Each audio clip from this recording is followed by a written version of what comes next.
Hello বন্ধুরা, আজকে বিকেলে আবার মাঠে যাচ্ছি কারণ বৃষ্টি হয়েছে।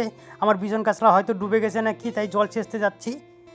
যাই দেখি ঠিক বিজন কাসলা পুরোপুরি ডুবে গেছে। এখানে জল কেটে দেওয়ার একটু ব্যবস্থা ছিল, তাই একটু কেটে দিলাম। কেটে দিয়ে বিজন কাসলা দেখেছি একদম ডুবে গেছে, তাই যেখানে যেখানে আল ডুবে গেছে সেখানে একটু আলে মাটি দিয়ে নিলাম। বাড়ি থেকে গামলা এবং বালতি নিয়ে আসলাম, তাই বালতি দিয়ে জল ছেঁচতে লাগিয়ে গেলাম।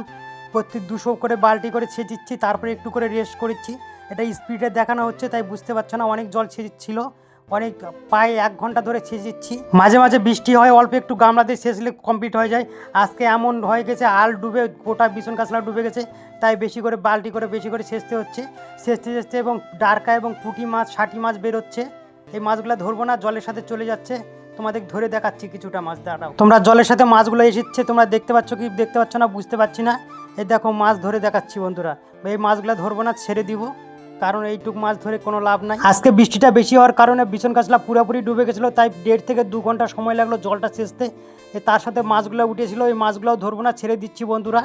মাছগুলো ছেড়ে দিলাম, এতে দেখো নড়ছে মাছগুলো, দেখতে পাচ্ছ নাকি বুঝতে পারছি না বন্ধুরা। আমার জল ছেঁচা কমপ্লিট, এখন চললাম বাড়ি। Tata, bye bye.